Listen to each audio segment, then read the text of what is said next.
제가 어릴 때 살던 동네에 아이를 끔찍하게도 사랑하는 어머니가 계셨습니다. 그 아이의 어머니는 시장에서 장사를 하면서도, 어렵게 장사를 하면서도 아이를 거의 업고 다녔고, 아이가 조금이라도 울면 금방 달려가서 아이고 내 새끼 그렇게 안아주었습니다. 아이를 그렇게 사랑하기만 하고 야단을 치지 않으니 버릇이 나빠지는 것은 당연한 일입니다. 아이는 성장하여 저 혼자서 걷게 되었고 동네를 휘젓고 다녔습니다. 어른들이 부리장물이 없다 그렇게 아이를 꾸짖으면 아이는 울면서 쪼르륵 어머니에게 달려갑니다. 어머니는 동네 어른들에게도 불컥 화를 내면서 아이를 두둔했습니다. 동네 어른들은 그런 어머니를 보면서 혀를 끌끌 차면서 저러다간 아이의 버릇을 망쳐놓을 것이다 그렇게 말해주기도 했지만 아이의 어머니는 어른의 걱정을 아랑곳하지 않고 아이를 감싸고 돌았습니다. 결국 아이는 어른의 우려대로 버릇이 나빠져서 조그마한 일이 있어도 칭얼대고 어머니를 졸라대었고 그때마다 어머니는 아이를 업어주거나 감싸주면서 달래기만 하였습니다. 그러나 아이가 점점 자라서 어머니가 무게를 감당할 수가 없었고 어느 날 어머니도 지친 나머지 아이를 내팽개치면서 나더러 어떡하는 말이냐 하면서 엉엉 주저 울고 말았습니다. 동네 사람들은 그것을 안타까운 표정을 바라보았지만 딱히 도울 방법도 없었습니다. 진작 아이의 버릇을 잡아놓아야 되는데 그 시기를 놓친 것이죠. 그처럼 때가 되었음에도 정신적으로 성장하지 않으면 부모의 근심거리가 됩니다. 이것은 아이의 훈육에 관한 것이지만 이런 원리는 우리 믿는 사람의 영적 성장에도 그대로 적용됩니다. 우리가 예수님을 믿었다면 일정한 시간이 지남에 따라 영적으로 성장해야 합니다. 영적 성장은 우리의 믿음이 참되다는 증거입니다. 우리의 주위를 돌아보면 예수님을 믿은 지 오래되었지만 변화가 없는 사람이 있습니다. 신앙생활을 시작하고 시간이 지나면 영적으로 성장해야 하는데 여전히 어린아이의 수준에 머물러 있는 사람을 보면 참 답답합니다. 저는 그런 분을 보면 그 사람이 구원을 받은 것이 맞는 것인지 의심스럽습니다. 영적 성장은 신학적 용어로는 성화라고 표현하는데요. 유명한 켈빈 선생님은 예수를 믿어 칭이 어렵다함을 받은 사람은 반드시 성화가 되어야 한다. 그렇게 했습니다. 칭의와 성화는 너무나도 밀접한 것이기 때문에 그 둘을 떼어놓을 수도 없고 그 둘을 떼어놓고자 하는 사람들은 곧 이단에 속할 것입니다. 성화가 없는 칭의는 거짓이고 칭의가 없는 성화란 있을 수도 없습니다. 그런 점에서 저는 영적 성장이 없는 성화를 되어가는 모습을 보이지 않는 분이 구원받은 것인가 그렇게 의심하는 겁니다. 안타깝게도 많은 분이 믿는다고 하면서 영적 성장에 대하여는 참 무관심합니다. 어떻게 자기 영혼에 관한 일에 그렇게 무관심할 수 있습니까? 우리가 구원받았다는 것은 새 생명을 얻었다는 것이고 생명의 특징은 자라는 데 있습니다. 자라지 않는 사람이 구원받았다? 그건 착각일 뿐입니다. 저는 우리 교회를 개척할 때부터 강해 설교를 위주로 해왔죠. 목사의 설교는 강해 설교와 주제 설교 두 종류가 있습니다. 강해 설교는 성경의 한 책을 정하여 처음부터 끝까지 해설하는 식으로 강의하는 식으로 설교하는 방식이고 주제 설교는 그때그때의 상황에 맞추어 주제를 선정하여 설교하는 방식입니다. 강해 설교는 성경이 원래 말하고자 하는 뜻, 의도를 밝히는 데는 좋지만 현실의 상황에 맞지 않을 수도 있습니다. 반면에 주제 설교는 현실 상황에 맞추어 설교할 수 있는 장점은 있지만 잘못하면 성경이 원래 말하고자 하는 의도와는 달리 목사의 입맛에 맞춰 설교하는 단점이 있습니다. 어느 것이 좋다 이렇게 말할 수가 없습니다. 다만 저는 설교의 원칙을 성경에 충실한 것으로 정하였기 때문에 그래서 주일 오전 예배는 강해 설교를 해왔고 또 이것을 보충하기 위하여 오후 예배에서는 주제 설교를 하였습니다. 그런데 오후 예배에 참석하는 분의 수가 오전보다는 적기 때문에 오전에도 좀 주제 설교를 했으면 좋겠다 하는 요청이 있었습니다. 그러나 저는 저희 설교의 원칙을 포기할 수 없어서 로마서 강의를 끝내놓고 곧장 누가복음 강의를 시작하려고 하였습니다. 그런데 안타깝게도 우리 교회에 때가 오래되었지만, 믿은 지가 오래되었지만 신앙의 성장을 보이지 않는 분들이 있습니다. 그런 분들을 위하여 강의 설교를 잠깐 멈추고 때가 되었지만 하는 제목으로 앞으로 오늘을 포함해서 7주간 집중적으로 영적 성장에 대한 주제 설교를 하려고 합니다. 이제 본문을 살필 때 여러분이 자신이 영적인 성장에 있어서 어디쯤 왔는지 스스로 점검하시고 주님을 기쁘게 하는 신앙으로 자라시기를 바랍니다. 5장 12절 때가 오래되었으므로 너희가 마땅히 선생이 되었을 터인데 너희가 다시 하나님의 말씀의 초보에 대하여 누구에게나 가르침을 받아야 할 처지이니 단단한 음식은 못 먹고 젖이나 먹어야 할 처지가 되었도다. 오늘 본문을 준비하면서는 히브리서 전체를 다시 한번 쭉 읽어보았습니다. 그런데 전에 히브리서도 많이 읽었지만 전에 읽던 것과 또 다른 감동과 깨달음이 왔습니다. 그것은 지금까지 우리가 1년 10개월, 20개월가량 로마서를 강의하면서 받은 것과는 또 다른 무엇이 있었습니다.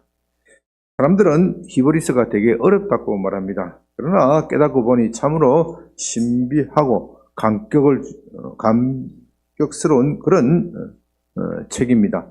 로마서에 대비해서 말하자면요, 로마서가 바울이 자신이 깨달은 기독교의 진리를 마치 간증하듯이 그렇게 진리를 설파하고 있다면 히브리서는 사도가 깨달은 것이 아니라 하나님이 직접 그 진리를 우리에게 전달하고 있다. 하늘로부터 직접 계시하고 있다. 그런 느낌을 받습니다. 그래서 그런지 히브리서의 저자가 누구인지 아직 밝혀지지 않고 있습니다. 그 내용면에서는 사도 바울이 저술하였다고 말하기도 하지만 문체면에서 볼 때 바울의 다른 서신과는 너무도 다르기 때문에 바울의 것으로 보기 어려운 점이 있습니다. 어떤 초대 교회의 교부는 히브리서의 저자는 아무도 모른다. 다만 하나님만 아신다. 그렇게 표현하였습니다. 저는 그 말을 들었을 때 히브리서가 하나님께서 우리에게 직접 주신 계시이기 때문에 인간 저자를 알 수 없도록 하신 것이 아닌가, 그런 생각이 들었습니다. 그만큼 히브리서가 우리에게 주는 메시지는 강렬합니다. 여러분들이 오늘 우리 여기에서는 다 읽을 시간이 없으니까 집으로 돌아가셔서 꼭 히브리서 전체를 13장이니까 꼭 한번 읽어보시기 바랍니다. 이제 오늘 본문은 그 히브리서의 중간 부분에 해당되는데 예수 믿은 지 오래된 사람을 상대로 그들이 신앙이 성장하지 않고 있음을 질책합니다. 그러니까 히브리서는 초보자들을 위한 것이 아니고 예수 믿은 지 오래된 사람들을 위한 것입니다. 5장 12절에서는 믿은 지 오래되었으면 마땅히 어떻게 해요? 선생이 되어야 한다고 말합니다. 우리가 이 구절을 대할 때 예수님이 선생이 되지 말라고 말씀하신 것과 반대되는 것, 대치되는 것이 아니냐, 모순되는 것이 아니냐, 그렇게 생각할 수도 있습니다. 마태복음 23장 8절에서 너희는 랍비라고 칭함을 받지 말라. 너희 선생은 하나요. 너희는 다 형제니라. 그렇게 말씀하셨죠. 그러나 예수님이 말씀하신 것과 히브리서의 말씀이 서로 다른 것이 아닙니다. 예수님이 말씀하신 것은 남을 섬길 마음도 없이 랍비, 다시 말해서 선생이라는 존경을 받기를 좋아하는 그런 서기관들과 바리새인들의 위선을 지적한 것입니다. 반면에 오늘 본문은 우리가 복음 진리를 알고 있다면 그것을 다른 사람에게 전하고 가르쳐야 한다. 그것을 강조하는 겁니다. 따라서 여기서 가르친다는 것은 내가 남으로부터 존경을 받기 위한 그것이 아니라 내가 갖고 있는 이 진리, 이 소중이, 너희 진리가 너무나도 소중하기 때문에 남과 나누고 싶지 않으면 나는 견딜 수 없다. 그러므로 그것은 섬기기를 섬기기 위한 것이기 때문에 그 둘 사이에 모순되는 것이 아닙니다. 그러므로 우리가 복음을 제대로 이해했다면 그걸 남에게 전하고 가르치기에 힘쓰고 또 그것을 좋아해야 합니다. 여러분에게 묻습니다. 여러분은 기독교의 진리를 남에게 전하고 또 가르치고 있습니까? 그것을 기뻐하고 있습니까? 아니면 여러분만 기독교 진리를 알고 즐기고 있는 겁니까? 저는 믿지 않는 사람을 말하는 것이 아닙니다. 오늘 본문은요, 믿지 않는 사람은 아예 그 대상에서 제외하고 있습니다. 믿는다고 하는 여러분들에게 묻습니다. 더더구나 일부 예배에 나오신 분들은 믿음이 보통 분이 아니잖아요. 저는 여러분들에게 묻고 있습니다. 만일 여러분이 기독교의 진리를 깨닫고 구원받았음을 확신하면서도 그 진리를 다른 사람에게 전하고 가르치지 않는다면 그는 아는 것이 아닙니다. 그런 사람은 진지하게 자신이 구원받은 것인지 스스로 점검해 보아야 합니다. 요즘 우리 교회 주일학교 일손이 부족합니다. 아이들이 점점 자라고 또 교사가 점점 아이들을 세분해서 가르쳐야 하기 때문에 부족한 상황이 있습니다. 여러분들이 진실로 예수를 믿는다면은 적어도 이런 아이들에게 복음을 가르쳐야겠다. 그런 열정이 일어나야 합니다. 그런 열정이 있다면 여러분은 예수님 안에 살아있다는 확실한 증거를 가지고 있는 겁니다. 그러나 그런 열정이 없는 분들은 다시 한번 자기를 살펴야 합니다. 5장 13절 이는 젖을 먹는 자마다 의의 말씀을 경험하지 못한 자요 단단한 음식은 장성한 자의 것이니 그들은 지각을 사용함으로 연단을 받아 선악을 분별하는 자들이라. 어린아이는 젖을 먹지만 어른은 단단한 음식을 먹습니다. 젖은 먹기에 편하지만 어른들에게 꼭 필요한 영양소 이것을 제대로 제공해 주지 못합니다. 어린아이는 서로 판단할 능력이 없기 때문에 부모나 어른의 판단에 의존합니다. 그러나 어른은 자기 스스로 지각을 사용하여 이성을 사용하여 사리를 분별할 줄 압니다. 이런 원리는 영적 세계에도 그대로 적용됩니다. 사도는 우리가 영적으로 어린아이인지 어른인지를 분별하는 기준으로 무엇을 제시하고 있습니까? 의의 말씀을 제시하고 있습니다. 의의 말씀을 경험하였다면 어른이고 그것을 경험하지 못하였다면 어린아이입니다. 따라서 우리가 여기서 주목해야 할 것은 의의 말씀입니다. 의의 말씀은 무엇을 말하는 겁니까? 우리가 이것을 이해하려면 히브리서 전체를 읽어야 합니다.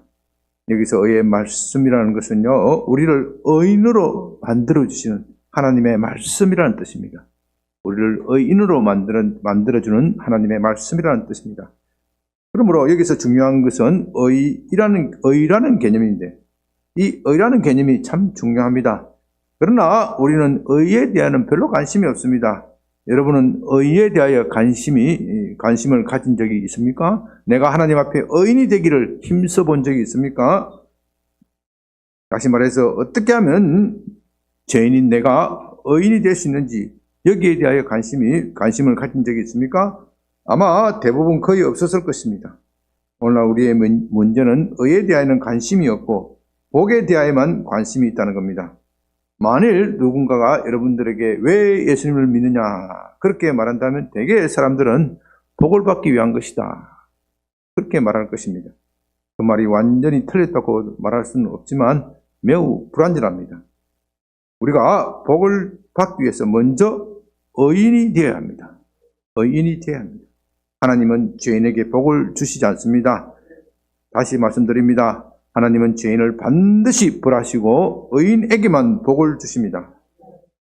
그러나 제가 보기에는 오늘날 교인들은 하나님이 의인보다도 죄인을 더 사랑하는 것으로 착각하는 것 같습니다. 아마도 예수님께서 나는 죄인을 부르러 왔지 의인을 부르러 온 것이 아니라고 하신 말씀을 오해한 것 같습니다. 이 말씀은 의인이 아니면서 자신이 스스로 의인인 것처럼 착각하는 바리새인을 향한 경고이지요. 그건 그런 바리새인보다는 자기의 죄를 인정하는 죄인이 하나님 나라에 더 적합하다는 말씀이지 죄인이라야 천국 간다 그런 뜻은 결코 아닙니다. 그런데도 오늘날 교인들은 이 말씀을 곡해하여 죄인도 천국에 갈 수 있는 것처럼 착각합니다. 아니, 그렇게 해서 스스로 죄인이기를 절규하는 것 같아요. 죄인은 절대로 천국 갈 수 없습니다. 우리가 천국 가려면 반드시 죄를 씻고 의인이 되어야 합니다. 이것을 모른다면 그런 사람은 아직도 기독교의 초보도 못된 사람이다. 초보도 모르는 사람이다. 그렇게 말할 수 있습니다. 그런 사람은 다시 말해서 오늘 본문에서 나오는 젖도 못된 어린아이다. 젖도 못된 어린아이가 한국교회 또 우리 교회에 얼마나 많은지 참 저는 걱정스럽습니다. 의라는 개념은 성경의 핵심 주제입니다. 성경 전체를 통하여 말하고자 하는 것은 우리가 어떻게 하면 의인이 될 수 있을까 하는 것입니다. 욥은 욥기 9장 2절에서 인생이 어찌 하나님 앞에서 의로우랴 그렇게 말하면서 의에 대하여 절규하고 갈망합니다. 우리는 사람 앞에서는 어렵다고 말할 수 있습니다. 내가 너보다 더 낫지 않느냐? 내가 너보다 더 어렵다. 그렇게 말할 수 있습니다. 그러나 하나님 앞에서는 어림도 없습니다. 비록 사람 사이에서는 내가 너보다 낫다거나 더 어렵다. 그렇게 비교하여 말할 수 있지만 하나님 앞에서는 그런 말이 통하지 않습니다. 하나님은 빛이십니다. 그것도 완전한 빛이십니다. 빛의 근원이십니다. 그분의 밝은 빛 아래는 조그마한 얼룩도 용납되지 않습니다. 이제 그 하나님 앞에서 내가 아무런 흠결이 없는 사람이다. 누가 그렇게 감히 말할 수 있겠습니까? 그런데 구약의 사람들은 자신이 율법을 지켜서 의인이 될 수 있다. 그렇게 믿었습니다. 예를 들면 신명기 8장 1절에서 내가 오늘 명하는 모든 명령을 너희는 지켜 행하라. 그리하면 너희가 살고 번성하고 여호와께서 너희 조상들에게 맹세하신 땅에 들어가서 그것을 차지하리라. 그렇게 말씀하셨습니다. 그래서 그들은 그 율법을 지키기 힘을 썼습니다. 여러분들이 이스라엘 역사를 보면 그들이 얼마나 율법에 관심이 많은지 잘 알 수 있습니다. 특히 바리새인들과 서기관들은 율법을 지키고자 온몸을 다하여 몸부림쳤습니다. 그러나 율법을 지켜 완전하고자 하는 사람은 율법 전체를 지켜야 합니다. 율법의 일부를 지킨다고 해서 의인이 되는 것이 아닙니다. 우리가 형법의 조문을 전체를 어겼다고 해서 처벌받는 것이 아니죠. 그 하나라도 어기면 조사를 받고 법정에 서게 되는 겁니다. 예를 들면 절도죄 그 하나라도 어기면은 그 사람은 법을 어긴 사람이다. 그래서 조사를 받고 재판을 받게 되는 겁니다. 죄인이 되는 것이죠. 그러니 우리에게는 율법을 지킬 능력이 없습니다. 율법은 좋은 것이지만 우리가 그것을 지킬 능력이 없기 때문에 율법의 약속은 거름의 떡이 되고 말았습니다. 그래서 로마서 8장 3절에서는 율법은 육신이 연약하여 그 목적을 이룰 수 없다. 그렇게 선언합니다. 안타깝게도 율법은 좋은 것이지만 우리에게 구원을 주지 못합니다. 그러나 율법이 할 수 없는 그것을 하나님은 하십니다. 하나님은 우리를 의인으로 만드실 방법을 알고 계십니다. 그것은 예수 그리스도를 통한 우리의 믿음입니다. 그래서 로마서 8장 3절 4절에서는 이렇게 말합니다. 율법이 육신으로 말미암아 연약하여 할 수 없는 그것을 하나님은 하시나니 곧 죄로 말미암아 자기 아들을 죄에 있는 육신의 모양으로 보내어 육신의 죄를 정하사 육신을 따르지 않고 그 영을 따라 행하는 우리에게 율법의 요구가 이루어지게 하려 하십니다. 이 말씀이 이해되어지고 믿어져야 의의 말씀을 경험하는 겁니다. 그렇지 않고 자기의 힘으로 어려워지려는 사람은 의의 말씀을 경험하지 못한 사람입니다. 그런 사람은 사람 앞에서는 착하게 보이고 나이스하게 보일 수도 있겠지만 하나님 앞에서는 여전히 죄인일 뿐입니다. 그런 영적으로 여전히 어린아이다. 젖도 못된 어린아이다. 그런 뜻입니다. 이제 히브리서는 이것이 어떻게 그렇게 된 것인지를 의의 말씀에 대하여 풀어 설명하고 있습니다. 우리가 이것을 알기 위해서는 구약의 제사 제도를 먼저 이해해야 합니다. 그래서 히브리서에서는 구약의 성막과 제사 제도에 대해서 자세히 설명하고 있는데 이것을 가지고 사람들이 히브리서가 어렵다. 구약의 제사 제도를 우리가 잘 모르기 때문에 그렇게 말하는 것이죠. 구약에서는 소나 양과 같은 동물로 희생 제사를 드렸습니다. 그것은 율법을 범한 우리 대신에 동물이 죽임을 당하는 겁니다. 하나님은 그렇게 우리 대신에 동물이 죽임을 당함으로써 우리의 죄를 씻을 수 있는 방법, 은총을 베푸셨습니다. 그러니까 제사 제도도 하나님의 은총입니다. 그러나 문제가 있습니다. 동물의 제사는 문제가 있습니다. 동물의 제사가 어떻게 완전할 수 있습니까? 죄를 지은 것은 인간인데 어떻게 소나 양과 같은 동물이, 인간보다도 못한 동물이 인간을 대신하여 죽을 수 있습니까? 여러분이 죄를 지었는데 여러분이 집에서 귀엽게 키우는 강아지가 여러분이 죄를 대신할 수 있습니까? 아무리 강아지, 요새 강아지 비싼 거는 몇백, 몇천짜리도 있다고 하는데, 그것 가지고, 그것이 여러분이 죄를 대신 씻어줄 수 있습니까? 그런 것으로서는 인간이 죄를 대신할 수 없습니다. 만일 그것이 가능하다면, 소나 양을 얼마든지 될 수 있는 부자는요, 얼마든지 죄를 지어도 되고, 그것을 구입할 수 없는 가난한 사람은 억울하게 된다. 그런 말이 나올 겁니다. 여러분에게는 이것이 중요하지 않게 보일지는 몰라도 하나님에게는 이건 매우 심각한 문제입니다. 왜냐하면 하나님은 완전히 어려우시기 때문입니다. 완전히 어려우신 하나님이 흠이 있는 동물 제사를 완전하다고 그렇게 받아들일 수 없습니다. 만일 그것이 완전하다고 말한다면 우리는 하나님이 완전히 어렵다 그렇게 말할 수도 없습니다. 우리는 그것보다는 하나님은 인간을 편애하십니다. 하나님의 의는 선택적이다. 요새 선택적이란 말 많이 쓰는데 선택적이다. 그렇게 말할 것입니다. 그러나 하나님에게는 이런 것이 용납되지 않습니다. 누가 하나님을 향하여 비난하기 때문에 그것을 용납하지 않는다기보다는 하나님 자신의 성품상 그런 선택적인 의, 편애하는 것 허용하지 않습니다. 다시 말해서 하나님이 자신이 그것을 용납하지 않는다는 뜻입니다. 그래서 히브리서에서는 동물의 제사는 장차 나타날 더 나은 제사에 대한 모형이다, 그림자다 그렇게 말합니다. 그렇다면 그 원형이 무엇입니까? 그 원형이 뭐였습니까? 그 원형은 우리 주 예수 그리스도입니다. 예수님은 하나님의 아들이지만 인간의 몸을 입고 오셨습니다. 예수님은 하나님이시지만 우리와 같은 모양을 가지고 인간의 몸으로 태어나셨습니다. 그리고 우리를 대신하여 십자가를 짐으로써 우리를 위한 희생 제물이 되셨습니다. 이제 그 예수님을 믿는 사람은 죄인이 아니라 의인으로 되는 겁니다. 그는 죄인이지만 하나님의 의를, 예수 그리스도의 의를 힘입어 의인으로 불리게 되었습니다. 그래서 칭이라고 하는 것이죠. 이것을 신학적으로는 예수님의 의로움이 우리에게 전가가 된다, 그렇게 표현하기도 합니다. 여러분은 이런 진리가 따분하게 느껴집니까? 혹은 나와는 별로 상관이 없다, 그렇게 느껴집니까? 만일 그렇게 느껴진다면 여러분은 영적 어린아이에 불과합니다. 여러분이 얼마나 오랫동안 믿었는지, 얼마나 주를 위하여 헌신하고 교회를 위하여 희생하였는지 그것과는 상관이 없습니다.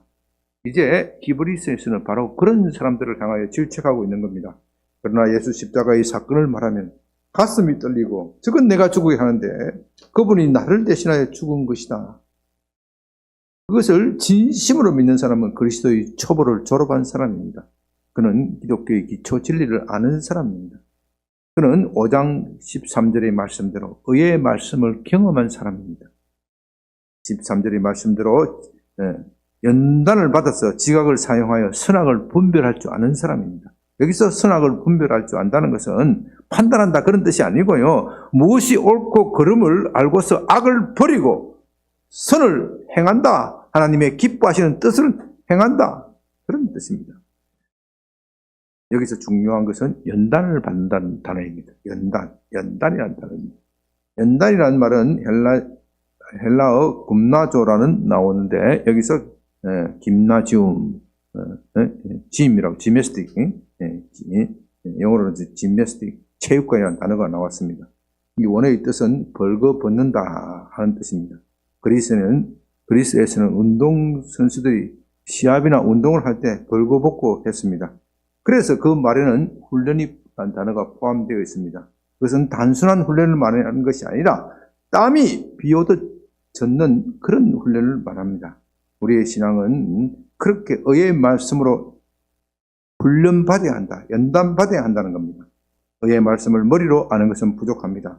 그것이 우리의 삶과 행동으로 나타나야 됩니다. 입으로만 신앙을 고백하면서 행동으로 나타나지 않는다면 그건 아는 것이 아니지요. 우리는 그것을 윗선이라고 부릅니다. 예수의 십자가를 믿는다는 것은요, 어떠한 일이 있더라도 십자가의 신앙을 굳게 붙잡는 것을 말합니다. 칼이나 총의 위협 앞에서도 굴복하지 않고 예수님을 주님이라고 고백하는 겁니다. 그래야 장성한 사람이라고 말할 수 있습니다. 제가 일전에 이것을 수험생에 비유하여 말씀드린 적이 있습니다. 학창시절에 시험을 치고 나면 아는데 틀렸다, 그렇게 말하면서 아쉬워하는 친구들이 있었지요. 그러나 그건 아는 것이 아닙니다. 안다고 착각한 것일 뿐입니다. 안다는 것은 그 지식이 나의 머리와 가슴에 박혀 있어야 아는 겁니다. 수험장이란 언제나 가슴이 떨리는 그런 장소입니다. 대학 시험장, 사법고시 시험장, 이런 시험장은 인생에 있어서 자주 할 수 있는 것이 아니지요. 한번 놓치면 1년 후에나 할 수 있는 것입니다. 그렇기 때문에 그런 시험장에서는 어느 누구라도 가슴이 떨리고 손이 떨리게 되어 있습니다. 그런 장소에서 떨리지 않는다고 말할 강심장은 아무도 없습니다. 떨리지 않게 하는 방법은 오직 한 가지뿐입니다. 그것은 평소에 계속하여 연단하는 것, 훈련하는 것입니다. 반복하여 훈련하고 반복하여 암기하여 자다가도 벌떡 일어나서 입에 나올 수 있을 정도로 되어야 안다고 할 수 있는 겁니다. 그 정도가 되어야 되는 겁니다. 그러므로 중요한 것은 훈련입니다. 훈련. 반복하여 훈련하는 것만이 우리가 아는 지식을 완벽하게 만듭니다. 우리가 복음을, 진리를 머리로 아는 것은 소용이 없습니다. 그것을 가슴 깊이 새겨야 하는데, 그렇게 가슴 깊이 새기기 위해서는 반복 훈련을 해야 한다는 겁니다. 군대를 다녀온 남자분들은 잘 아실 것입니다. 우리들은 매일 같은 동작을 반복하여 훈련합니다. 완전히 몸에 배길 때까지, 그것이 습관화될 때까지 그렇게 훈련합니다. 전쟁이라는 것이 얼마나 급박한 상황입니까? 수험장보다도 더 급박한 상황, 총알이 핑핑 날아들고 포탄이 떨어지는 그런 상황이 전개가 됩니다. 그런 곳에서 총 쏘는 것을 안다는 것으로는 소용이 없습니다. 총 쏘는 것이 완전히 자신의 몸에 배길 때, 다시 말해서 총과 자식 몸이 하나가 될 때, 그때 안다고 말하는 것이죠. 그럴 때까지는 그렇게 몸에 배게 할 때까지는 피눈물 나는 반복 훈련을 해야 합니다. 그래서 훈련장에 가보면요, 훈련에서 흘리는 땀 한 방울이 전쟁에서 피 한 방울이라는 그런 표현을 써붙여 놓습니다. 땀은 곧 피입니다. 그렇다면 우리는 무엇을 반복 훈련해야 합니까? 의의 말씀이고, 의의 말씀이면 곧 그리스도의 십자가의 도입니다.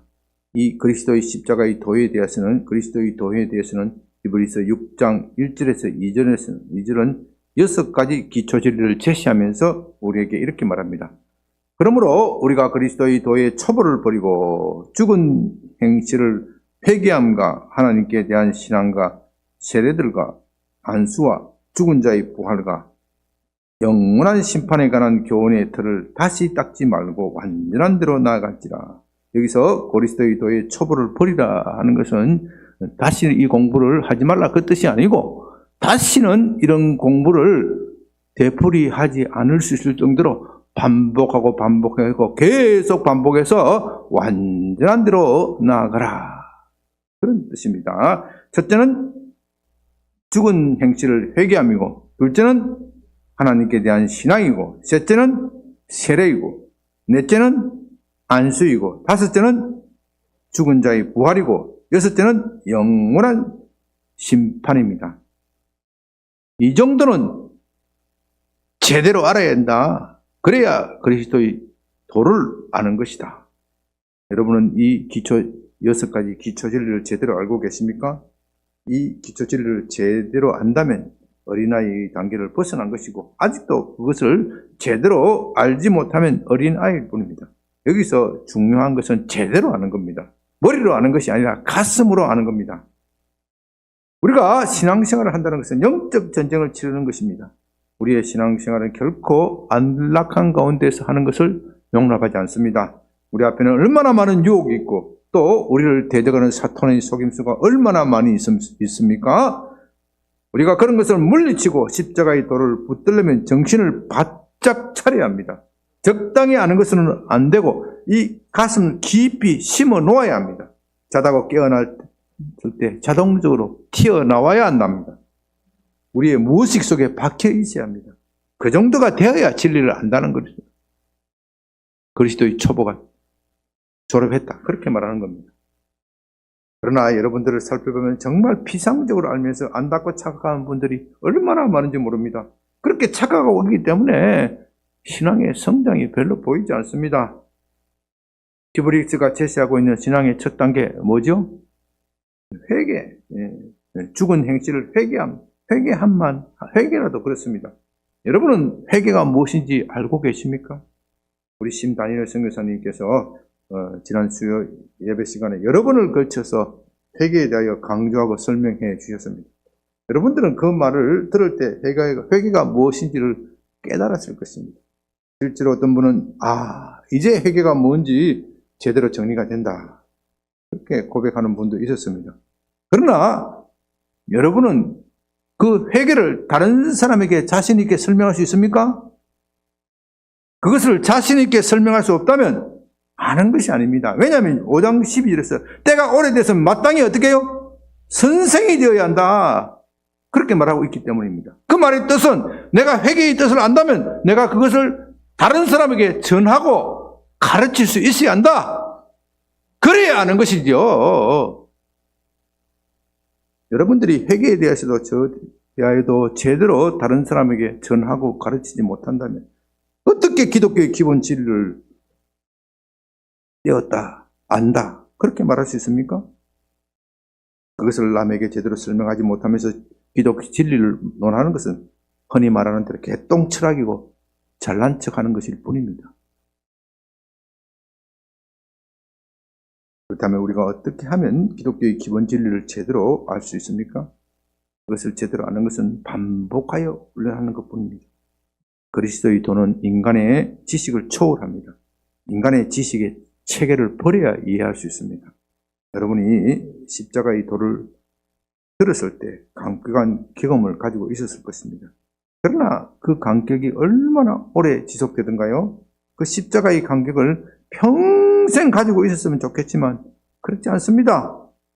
만일 우리가 그 십자가의 감격을 평생 계속하여 초심을 버리지 않고 가질 수 있었다면 우리는 이미 사도 바울처럼 되었을 것입니다. 그러나 우리는 곧 잊어버립니다. 예배에 참석하여 이런 설교를 들을 때는 가슴이 뜨끔해지고 뭉클해지고 심지어 주님을 위하여 죽으리라는 결심도 하지만 그와 같은 마음은 교회를 벗어나면 곧 사라집니다. 설교의 제목도 기억나지 않습니다. 그 이유는 우리 마음속에 복음과는 다른 인간의 세상의 지식 체계가 꽉 잡고 있기 때문입니다. 그 지식 체계를 흔들어 놓고 죽여놓기 전에는 설교 듣는 것이 아무 소용이 없어요. 한때 은혜를 받고 말하는 것이고 나의 삶을 바꾸지 못합니다. 여기까지는 안 하려고 그랬는데 오늘 일부 예배 온 분들을 위해 특별히 말씀드립니다. 6절 보십시오. 4절, 5절, 6절 보십시오. 디브리서 5장 4절, 5절, 6절. 한 번 빛을 받고 하늘의 은사를 맛보고 성령에 참여한 바가 되고 하나님이 선한 말씀과 넷세의 능력을 맛보고도 타락한 자들은 어떻게 해요? 다시 새롭게 하여 회개할 수 없나니 이는 그들이 하나님의 아들을 다시 십자가에 못 박아 드러냈고 욕되게 함이니라. 여러분, 이 말씀을 엄중한 경고로 알아야 됩니다. 신학자들은 이것을 가지고 한번 타락한 사람이 다시 회개할 수 있느냐 없느냐 그 논쟁을 벌이고 있지만 히브리서의 저자는 그 논쟁을 하라고 이 말씀을 주신 것이 아니에요. 여러분들이 한 번 기회를 한번 은혜 받은 사람이 은혜를 잊어버리고 까먹고 다시 세상으로 돌아가면 정말 다시 돌아오기가 어렵다, 힘들다. 그것을 경고하는 말씀이지 신학적 논쟁하자고 우리에게 준 이야기가 아니란 말입니다. 그러므로 우리 마음속에 있는 세상적인 지식 체계를 바꾸어 놓아야 합니다. 그 체계를 바꾸어 놓지 못하면 처음에는 감격하다가도 나중에는 십자가의 도를 틀어도 마음이 무덤덤해집니다. 그 목사가 설교 시간에 그냥 하는 소리이고 나와는 상관이 없다, 그렇게 느껴지게 됩니다. 성경은 그런 사람을 향하여 마음이 완악하다 그렇게 말합니다. 심지어 마음 가죽이 두껍다, 그 마음 가죽을 베어내어라. 우리는 마음 가죽을 베어내고 새 사람을 입어야 합니다. 에스겔서 36장 26절 말씀대로 살같이 부드러운 마음을 주셔야 하나님의 마음을, 하나님의 의의 말씀을 경험하고 그것을 실행할 수 있습니다. 우리가 살같이 부드러운 마음을 가지기 위해서는 반드시 두 가지가 필요합니다. 첫째는 주님께서 우리에게 성령을 부어주시는 것이고 그것은 주님께서 하실 일이고, 둘째는 우리가 의의 말씀을 계속하여 반복하여 훈련하는 것입니다. 이건 우리가 해야 됩니다. 다시 말해서 십자가의 대로를 계속하여 반복하여 암기하고, 그래서 자다가도 벌떡 일어나 깨어나도 말할 수 있을 정도로 훈련이 되어야 합니다. 그 정도가 되어야 안다는 겁니다. 그래서 저는 앞으로 6주 동안 기독교의 기초 진리에 대해서 좀 말씀드리고자 합니다. 여러분들이 이렇게 쉬운 것도 또 설교하느냐 그렇게 말씀하지 마시기 바랍니다. 여러분이 그 정도로 말할 수 있으려면 남에게 설명하고 전하고 설명하고 가르칠 수 있어야 합니다. 그것을 할 수 있는 분이라면 그렇게 말해도 상관없겠습니다. 그러나 제가 보기에는 회개에 대하여도 남에게 제대로 가르칠 수 있는 사람 그렇게 많지 않습니다. 여러분은 아직도 기독교의 초보를 졸업하지 못하였습니다. 그건 여러분의 책임이기도 하지만 저 자신의, 목사인 제게도 책임이 있습니다. 그래서 이 6가지 기본 진리를 반복하여 가르치고자 합니다. 이제 말씀을 마칩니다. 6장 2절에서 때가 되었으면 우리가 그리스도의 초보를 버리고 완전한 데로 나아가야 한다고 말합니다. 여기서 말하는 완전한 데가 무엇입니까? 그것은 로마서 12장 1절에서 말하는 우리 몸을 하나님께 산제사로 드리는 것입니다. 그러므로 형제들아, 내가 하나님의 모든 자비하심으로 너희를 권하노니 너희 몸을 하나님이 기뻐하시는 거룩한 산제물로 드리라. 이는 너희가 드릴 영적 예배니라. 여러분이 십자가의 도를 깨달았다면 마땅히 그렇게 해야 합니다. 십자가의 도를 안다고 하면서 자신의 몸을 하나님께 산제사를 드린다는 마음이 없는 사람, 그건 아는 것도 아니고 믿는 것도 아닙니다. 여러분, 이것을 분명히 해야 합니다. 적당히 믿어서 구원받겠다, 그런 일은 절대로 없습니다. 믿되 목숨 걸고 믿어야 합니다. 물론 그건 우리 힘으로 하는 일이 아니지요. 의의 말씀을 경험하고 또 성령께서 우리를 그렇게 인도해 주셔야 합니다. 그러나 우리도 해야 할 일이 있고 그것은 우리가 반복하여 훈련하는 것입니다. 이제 저와 함께 기독교의 지초 진리를 배우면서 여러분이 신앙이 그렇게 성장하기를 바랍니다. 의의 말씀을 경험하여 여러분 자신을 하나님께 산제물로 이루는 그런 경지에 이르기를 주님의 이름으로 간절히 부탁드립니다. 아버지 하나님, 감사합니다. 이 아침에 주의 말씀으로 우리를 경책하고 우리의 영혼을 깨워주시니 감사합니다. 우리가 예수 그리스도의 이 귀한 복음을 감격하고 알지만 우리 마음을, 우리 몸을 하나님께 드리고 헌신하고 산제물로 드리겠다는 마음은 너무나도 적었습니다. 우리의 게으른 나태한 영혼을 경책하여 주시옵시고, 이 유혹이 많고 사탄이 우리의 구원을 방해하는 이 어지러운 세대에서 십자가의 도를 굳게 붙잡고 앞으로 나아가는 양병기 모든 성도들이 되게 하여 주시옵소서. 예수님의 이름으로 기도드립니다. 아멘.